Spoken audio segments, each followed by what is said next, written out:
Крымда орус армиясынын артериясы болгон стратегиялык маанилүү көпүрө жарылды. Садыр Жапаров орус жана тажик президенттеринин юбилейине катышкан жок.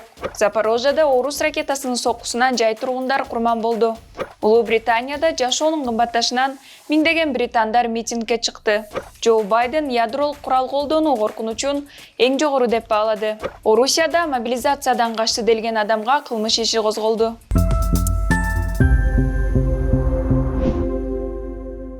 Бүгүн эртең менен Крымдагы Керчь кысыгынан өтүүчү темир жол көпүрөсүндө жүк ташуучу цистерна өрттөнүп, Унаа көпүрөсүнүн бир бөлүгү урап түштү. Жол кыймылы токтоду. Жарылуунун себептери ачыкталды элек.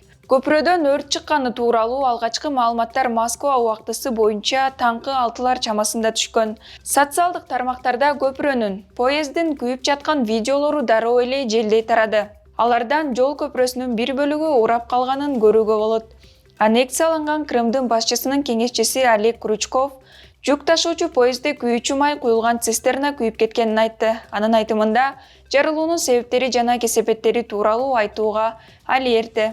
Ал эми Орусиянын улуттук антитеррордук комитети жүк ташуучу машина жардырылганын, натыйжада поезддеги мунай куюлган 7 цистерна күйүп кеткенин маалымдады. Жарылуунун кесепетинен жолдун 2 тилкеси жараксыз абалга келип, бир тилке гана бүтүн калган. Путин атайын комиссия түзүп, жарылууну иликтөөнү тапшырды. Ал эми социалдык тармактарда Крымда күйүүчү майга узун кезек жаралганын көрүүгө болот. Путин жарым Крым аннексиялангандан кийин Унаа жолун курдурган. Анын ачылышы 2018-жылдын май айында өтүп, салтанатка орус президенти өзү да катышкан. Ал эми 2019-жылдын декабрь айында анын темир жол бөлүгү менен биринчи поезддер жүрө баштаган. Крым көпүрөсү согушта маанилүү объект. Көпүрөнү Орусия Украинанын түштүгүндөгү орус армиясын курал-жарак менен камсыздоо үчүн колдонуп жатат. Көпүрө орус армиясынын артериясы деп да аталып жүрөт. Президент Садыр Жапаров 7 октябрда Орусиянын Санкт-Петербург шаарында өтүп жаткан КМШ лидерлеринин бейформал жыйынына барган жок. Бирок ал Путинди туулган күнү менен телефон аркылуу куттуктады. Саммитте орус президенти Владимир Путин менен Тажикстандын президенти Эмомали Рахмондун 70-жылдыгы белгиленип, Путин Рахмонду 3-чү даражадагы орден менен сыйлады. Орус президенти Рахмон региондо туруктуулук менен коопсуздукту камсыз кылууда деп белгиледи. Ал эми Кыргыз бийлиги Тышкы иштер министрлиги аркылуу тажик президентине орден берилишин сындады. Министрликтин басма сөз катчысы Тажикстан Кыргызстанга жасаган агрессиядан кийин Рахмонду мындай орден менен сыйлоо акылга сыйбайт деди. Саясат талдоочулар Жапаровдун мурда пландалган сапардан баш тартышына дал тажик президентинин юбилейи жана ага орус орденинин тапшырылышы себеп болду деп жатышат. Анткени өткөн жылдагы бейформал жыйынга Жапаров барган болчу. Саммиттен кийин 2023-жыл КМШ мамлекеттеринде орус тили эл аралык баарлашуу тили деп аталганы белгилүү болду. Мындай сунушту Казак президенти Касым-Жомарт Токаев киргизген. 14 октябрда Астанада КМШ лидерлеринин расмий саммити өтөт. Анда Казакстан төрагалык кылат. Украина басып алынган аймактарын бошотуп жаткан маалда Запорожье шаарында орус ракетасы 10дон ашуун жай тургундун өмүрүн алды. 6 октябрдын таңында Орусия 7 ракета менен Запорожье шаарынын борборундагы турак жайларга сокку урду. Ракеталык соккудан 11 киши каза тапты. 21 адам урандылардын астынан чыгарылды. Алардын арасында жаш балдар да бар. Украинанын куралдуу күчтөрүнүн башкы штабынын өкүлү Александр Штупун кабарлагандай, Орусиянын күчтөрү соңку суткада Запорожье, Харьков, Николаев баштаган 25 шаарга жана айылга сокку урган. Ал эми бир апта мурда орус аскерлери Запорожьенын оккупацияланган аймактарына багыт алган гуманитардык колоннага ракеталык сокку урган. Анда 25 киши курман болуп, 50дөн ашуун адам жарадар болгон. Октябрдын башында Бириккен Улуттар уюму Орусия кол салган февралдан бери Украинада 6000ден ашуун карапайым киши каза тапканын билдирген. Контур чабуулдун шартында 5 октябрда орус президенти Владимир Путин ЗАЭС объектилерин федералдык менчик катары кабыл алуу боюнча жарлыкка кол койду. Мындай жол менен Орусия Украин станциясын менчикке алуу процессин мыйзамдаштырууга кадам жасады. Ал эми станцияда иштеген адистерди Росатомдо иштөөгө өтүү боюнча документтерге кол койбосо, орус тарап үчүн согушка катышасыңар деген коркутуулар болгонун BBC жазды. Атомдук энергия боюнча эл аралык агенттиктин башчысы Рафаэль Гросси Киевдеги сапары учурунда Европадагы эң ири Запорожье атомдук электр станциясы Украинага гана таандык экенин айткан.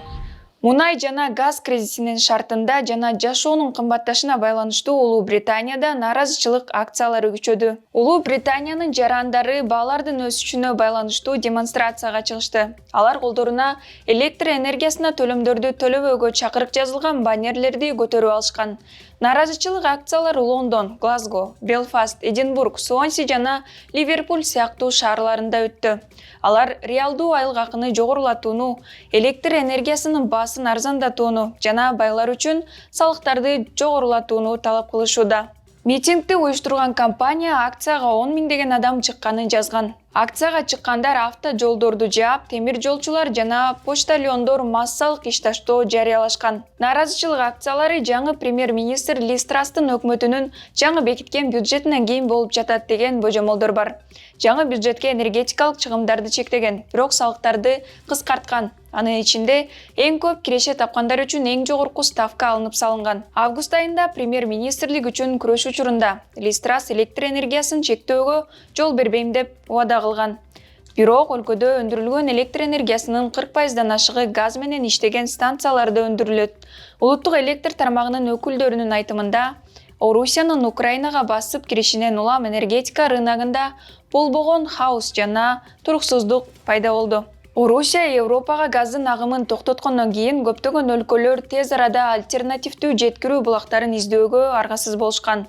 Ал эми Британия континенталдык Европага караганда орус газынан азыраак көз каранды болгону менен ал Европага тез берүүнүн ар кандай кыскаруусунан домино эффектисин башынан өткөрүүдө. Ошондой эле Улуу Британиянын улуттук электр тармагы эгер кыш мезгилинде өлкөдө газ менен камсыз кылуу оорулосо, суткасына 3 саатка чейин электр жарыгы өчүрүлүшү толук мүмкүн экенин эскерткен. Мобилизациядан жыйынтык чыкпаса, Путин ядролук курал колдонуп жибереби деген суроо азыр ачык бойдон калууда. Учурда дүйнө лидерлери Путинге эскертүү менен гана чектелип жатышат.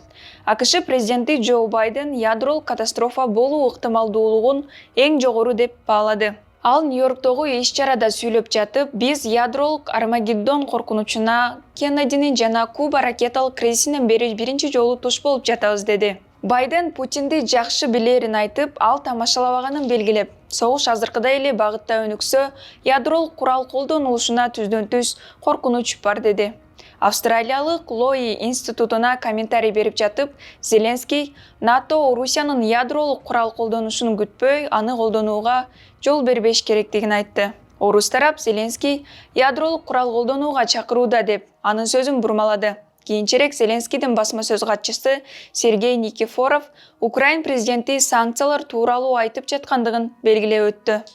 1962 жылы АКШда Джон Кеннеди президент жана СССРде Никита Хрущев лидер болуп турган учурда алар ядролук куралды колдонууга кыйла жакындашкан. Буга советтик бийлик Кошмо Штаттардын жанында Куба мамлекетине ракеталарын жайгаштырганы себеп болгон.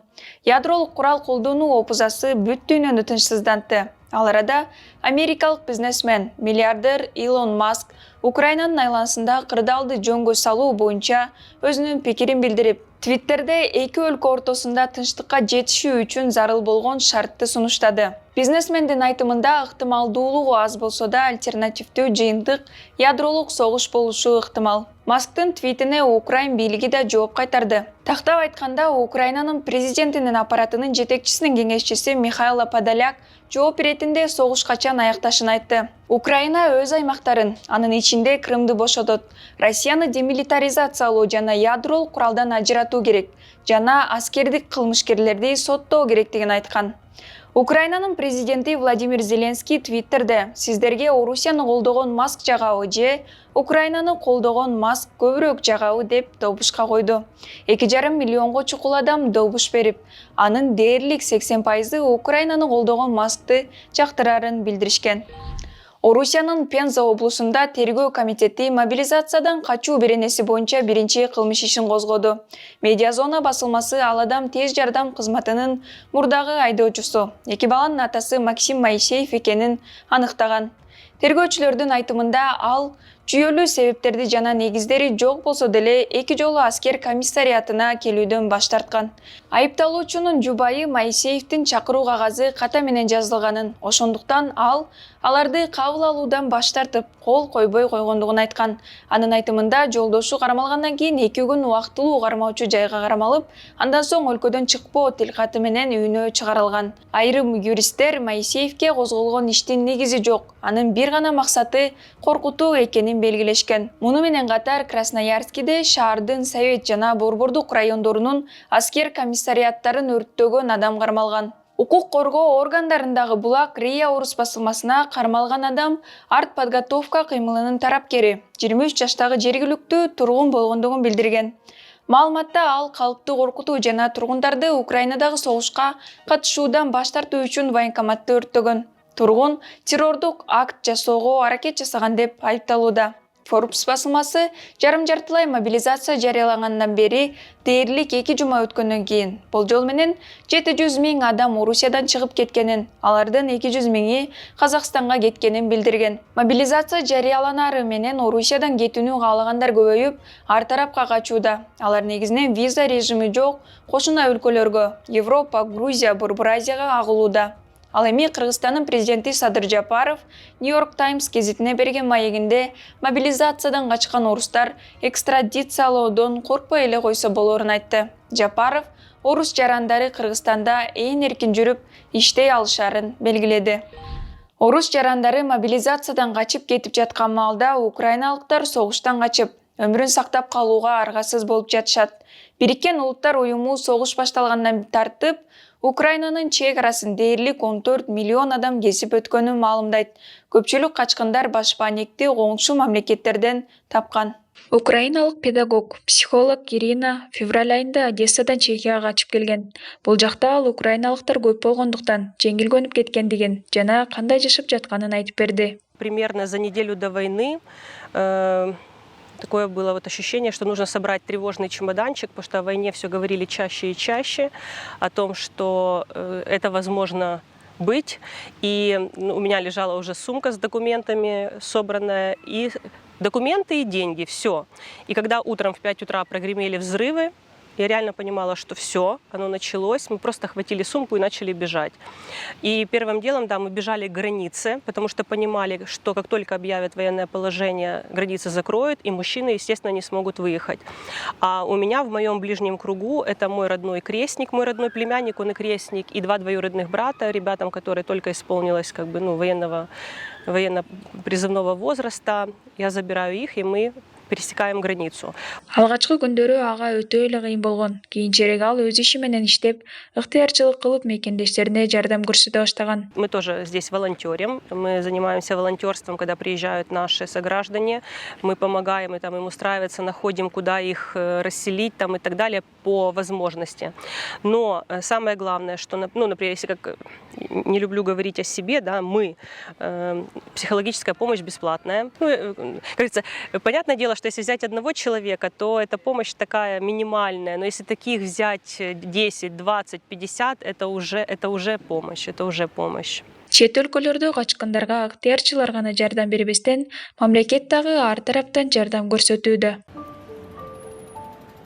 Бул Прага шаарындагы жардам борбору. Аны ачкан ыктыярчылар Мрия деп ат койшкан. Кыял же тилек деп которулат.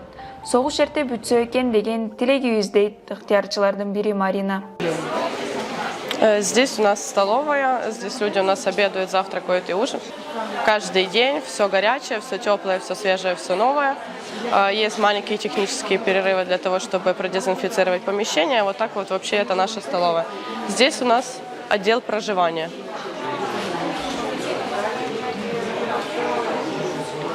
Здесь у нас отдел проживания, это у нас главный человек на отделе проживания. Она может очень быстренько рассказать про свой отдел сама. Согуштан качкан украиндерге Чехияда атайын жардам көрсөтүүчү социалдык борборлор ачылган. Бул жерде качкандарга комплекстүү медициналык, гуманитардык, психологиялык жардам көрсөтүлөт. Мы занимаемся в отделе проживания проживания для беженцев с Украины. Мы им помогаем как в пригородах Праги разместиться, так и по всей территории Чехии. Они к нам приходят с запросом, какое им нужно проживание, сколько их человек. И мы уже смотрим в системе, те чехи, которые готовы принять такое количество людей, мы им звоним, общаемся с ними, сконтактируем, и люди уже едут проживать именно в конкретную семью.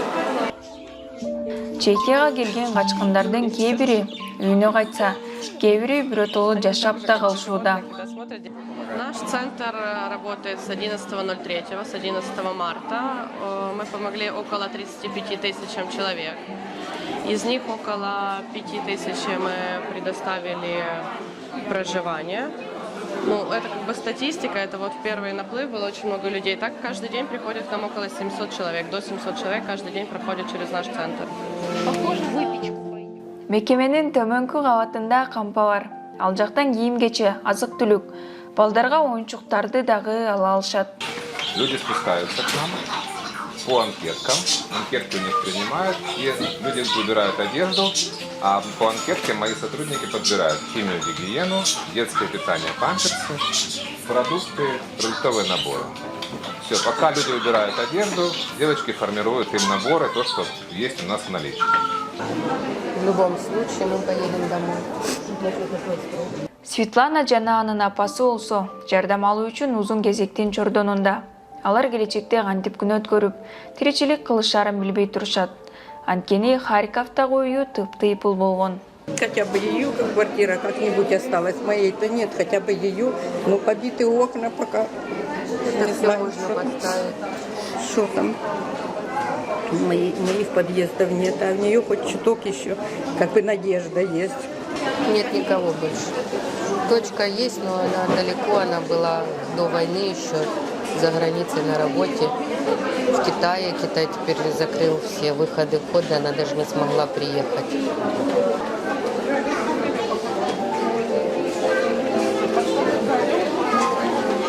Это же дом, родная земля. А ее уничтожают. Всю нацию нашу уничтожают. Закончилась эта война. Ой, это не война.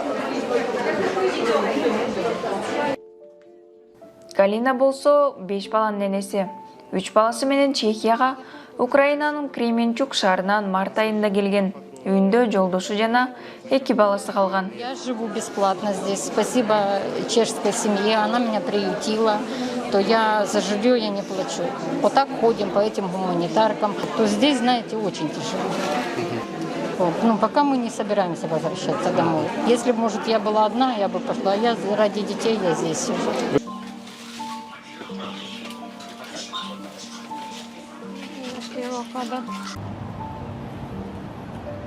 Бул жумадагы маанилүү кабарларды мен Нурайда Жекшанова айтып бердим. Эмки апта аягына чейин көрүшкөнчө.